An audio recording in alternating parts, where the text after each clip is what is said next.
Hello everyone. So welcome to middle class biker. So இந்த video நாம நான் பார்க்குறோம்னா, ஆமாங்க, நீங்கள் தமிழில் டைட்டில் வச்சு கண்டுபிடிச்சிருப்பீங்க. நான் பார்க்க வரது வந்து ஹோண்டாவோட CB350RS பற்றி தான் பார்க்க போகிறோம். இந்த பைக் வந்து சுருக்கமாக சொல்லணும்னா, இது வந்து க்ரூசர் பைக் கேட்டகரியில் வருது. அது மாதிரி இது வந்து அட்வென்ச்சரஸ் பைக் கேட்டகரியிலே வருதுங்க. இது வந்து நம்ம டெய்லி யூசேஜாகவும் யூஸ் பண்ணிக்கலாம். ஸோ இது வந்து ஒரு நார்மலான பைக் தான். அவ்வளோவெல்லாம் பெரிய ஹைப்பெல்லாம் கிடையாதுங்க இந்த பைக்குக்கு. இந்த பைக் வந்து ஒரு ஸ்டார்டிங் ரேஞ்ச் ப்ரைஸ் எவ்வளோன்னு பார்த்துக்கிட்டோம்னா, இது வந்து பார்த்துக்கிட்டோம்னா நமக்கு மொத்தமாக 2 வேரியண்ட்டில் கிடையாது. அதே மாதிரி ஸ்டார்டிங் ப்ரைஸ் வந்து 1,90,000 1,98,000 வரைக்கும் இருக்குங்க. அதாவது வந்து 1,96,000 1,98,000 வரைக்கும் இருக்குது. இந்த பைக் வந்து பார்த்துக்கிட்டோம்னா நமக்கு மொத்தமாக 2 வேரியண்ட்டில் வந்து கிடைக்கணுங்க. ஒன்று வந்து CB350RS மோனோடோன், இன்னொன்று வந்து CB350RS டியூவல் டோன்.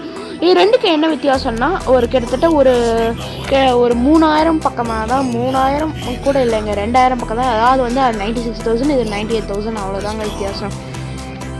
இந்த பைக் வந்து பார்த்துக்கிட்டோம்னா மொத்தமாக நமக்கு 2 கலரில் கிடைக்குது. ஒன்று வந்து பிளாக் வித் பேர்ல் ஸ்போர்ட்ஸ் இல்லைன்னு சொல்கிறாங்க, இன்னொன்று வந்து ரேடியன்ட் ரெட் மெட்டாலிக்குன்னு சொல்கிறாங்க.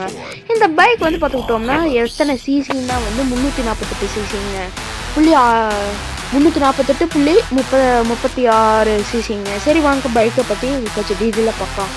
இன்ஜின் வந்து என்ன டைப்னா 4 ஸ்ட்ரோக் கொடுக்குறாங்க. SI என்ஜின் வித் BS6 தாங்க இது. அஃப்கோர்ஸ் மேக்ஸிமம் பவர் எவ்வளோன்னு பார்த்துக்கிட்டோம்னா 27.7 PS, அதாவது 5,500 RPM. மேக்ஸிமம் டார்க் எவ்வளோன்னு பார்த்துக்கிட்டோம்னா 30 Nm, அதாவது 3000 RPM.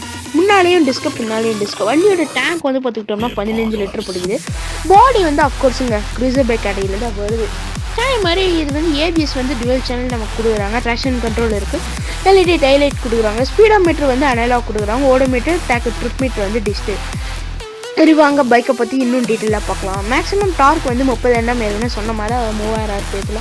வண்டி வந்து என்ன கூலிங் சிஸ்டம் பார்த்துக்கிட்டோம்னா ஏர் கூல்டு தாங்க இன்ஜினு. ட்ரைவ் வந்து அஃப்கோர்ஸுங்க நீங்கள் கண்டுபிடிச்சிருப்பீங்க, செயின் ட்ரைவ் தாங்க. ஸ்டார்டிங் வந்து செல்ஃப் ஸ்டார்ட் மட்டும் தான் கொடுக்குறாங்க. வண்டி வந்து பார்த்துக்கிட்டோம்னா ஃபியூயல் இன்ஜெக்ஷன் மோடு தாங்க. கிளச் வந்து பார்த்துக்கிட்டோம்னா மல்டிப்ளேட் வெட் கிளச் நமக்கு கொடுக்குறாங்க. டிரான்ஸ்மிஷன் வந்து மேனுவல் தாங்க. கியர் பாக்ஸ் வந்து 5 ஸ்பீடு தான் கொடுக்குறாங்க. அது மாதிரி எமிஷன் வந்து பார்த்துக்கிட்டோம்னா BS6 தாங்க. அந்த ஃபீச்சர்ஸ் அண்ட் சேஃப்டியை பற்றி பார்த்துக்கிட்டோம்னா ABS வந்து நம்ம டுவல் சேனல் தான் கொடுக்குறாங்க அஃப்கோர்ஸ். அதே மாதிரி ஸ்பீடோ மீட்டர் வந்து அனலாக் தாங்க. ஓட மீட்டரும் ட்ரிப் மீட்டரும் ஃபியூயல் காசுன்னு சொல்லிட்டு எல்லாமே டிஜிட்டல் கொடுக்குறாங்க.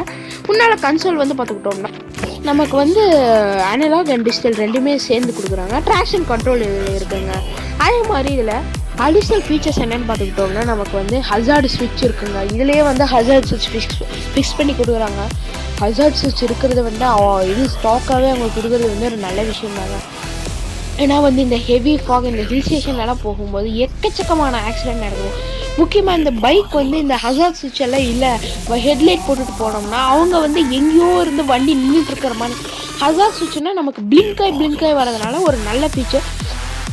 எல்லா பைக்லையுமே வந்து இப்போ அவங்கவுங்க வந்து எக்ஸ்ட்ராவாக ஃபிட் பண்ணிக்கிறாங்க. பட் இருந்தாலுமே வந்து ஸ்டாக்காக கொடுக்குறது வந்து ஒரு நல்ல விஷயம் தான். அதே மாதிரி டார்க் கண்ட்ரோல் கொடுக்குறாங்க. இதுவும் ஒரு பயங்கரமான ஃபீச்சர் தான் சொல்லியாகணும். கியர் பொசிஷன் இண்டிகேட்டர், அதே மாதிரி roaring exhaust note. Exhaust note வந்து நமக்கு இந்த ஹார்லி டேவிட்சன் பைக்ஸ்லாம் வந்து எப்படி டிக்கு இந்த ராயல் என்ஃபீல்டு சொல்லிட்டு அப்படியே வேற மாதிரி சவுண்டு இருக்கும், அது மாதிரி தாங்க இதுவும். அது மாதிரி பேசஞ்சர் ஃபுட் ரெஸ்ட் இருக்குது. இதில் வந்து ஸ்டெப் அப் சீட் கிடையாதுங்க. ஏன்னா வந்து நமக்கு ஸ்டெப் அப் சீட்டு வந்து இருந்தால் தான் வந்து இந்த குதிரை மாதிரி ஏறிக்க. இது வந்து ஒரு நார்மல் ஃபேமிலி பைக்கு தாங்க. ஸோ யார் வேணும்னாலும் பின்னால் உட்காந்துக்கலாம். என்ஜின் கில் சுவிட்ச் இருக்குது. அதே மாதிரி இதில் வந்து எக்ஸ்ட்ராவாக இன்னொரு ஃபீச்சர் என்னென்னா ரியல் டைம் மைலேஜ் இண்டிகேட்டர் கொடுக்குறாங்க. இதில் வந்து டிஸ்பிளே இருக்குங்க. அதே மாதிரி இதோட மைலேஜ் அண்ட் பெர்ஃபார்மன்ஸ் பற்றி பார்த்துக்கிட்டோம்னா நமக்கு வந்து இது வந்து ஆக்சலரேஷன் வந்து 0லேருந்து 100 km/h வந்து 11.99 செகண்ட் ஆகும். ரவுண்டாக வந்து 12 செகண்ட் ஆகும்னு சொல்கிறாங்க. அதே மாதிரி பிரேக்கிங் வந்து 0லேருந்து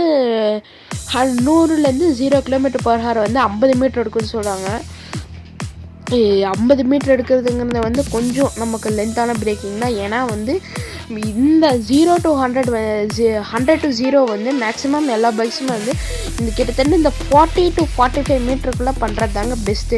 ஏன்னா அப்போ தான் வந்து நம்மளால் வந்து எமர்ஜென்சி பிரேக்கிங், எந்த ஒரு சடன் பிரேக்கிங்காக இருந்தாலுமே வந்து நம்மளால் வந்து ஈஸியாக பண்ண முடியும். அதே மாதிரி சேசஸ் அண்ட் சஸ்பென்ஷன் பற்றி பார்த்துக்கிட்டோம்னா சேசஸ் வந்து ஹாஃப் டியூப்ளெக்ஸ் கிரேடுன்னு சொல்லிட்டு கொடுக்குறாங்க. ஏற்கனவே சொன்ன மாதிரி தாங்க பாடி வந்து நமக்கு க்ரூசர் பைக் கேட்டகரியில் வருது.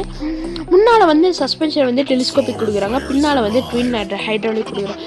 வண்டியோட லென்த் எல்லாம் பார்த்துக்கிட்டோம்னா 2171 மில்லிமீட்டர், வித் வந்து 804 மில்லிமீட்டருங்க. வண்டியோட டேங்க் வந்து 15 லிட்டர் பிடிக்குது. அதே மாதிரி சேடல் ஹைட் வந்து 800 மில்லிமீட்டருங்க. வண்டியோட கர்ப் வெயிட் எவ்வளோன்னு பார்த்துக்கிட்டோம்னா 179 கிலோ தான். எலக்ட்ரிக்கல்ஸ் வந்து பார்த்துக்கிட்டோம்னா headlight, daylight, turn signal lamp எல்லாமே வந்து எல்இடி தான் கொடுக்குறாங்க. பேட்டரியோட கெப்பாசிட்டி வந்து 12 வோல்ட்டு 6 ஏஹெச்சுங்க. Low battery indicator, low fuel indicator, distance empty இண்டிகேட்டர்னு சொல்லிட்டு எல்லாமே இருக்குங்க. அதே மாதிரி டயர்ஸ் அண்ட் பிரேக்ஸ் பற்றி பார்த்துக்கிட்டோம்னா டயர் வந்து அஃப்கோர்ஸ் இங்கே டியூபிள் டிஸ்க் டயர்ஸ் கொடுக்குறாங்க. வீல் வந்து அலாய் வீல்ஸ் தாங்க, பின்னாலேயும் டிஸ்க்கு தாங்க. சரி, காம்படிட்டர்ஸ் யாரான்னு பார்த்துக்கிட்டோம்னா ராயல் என்ஃபீல்டோட கிளாசிக் 350, ராயல் என்ஃபீல்டு புல்லட் 350, அதே மாதிரி ராயல் என்ஃபீல்டோட மெட்ரோ 350, ஜாவாவோட 42, ஹோண்டாவோட ஹின்னர் சிபி 350. நாம் இப்போ பார்த்துட்டு இருக்கிறது வந்து ஹோண்டாவோட சிபி 350 RS. ஸோ அதையும் போட்டு கன்ஃபியூஷன் பண்ணிக்காதீங்க. ஓகேங்க, இந்த வீடியோவில் நம்ம வந்து ஹோண்டாவோட சிபி 350 RS பற்றி பார்த்தோம். மீண்டும் மறுத்தா நல்ல வீடியோ சந்திக்கிறேன். Until then good bye.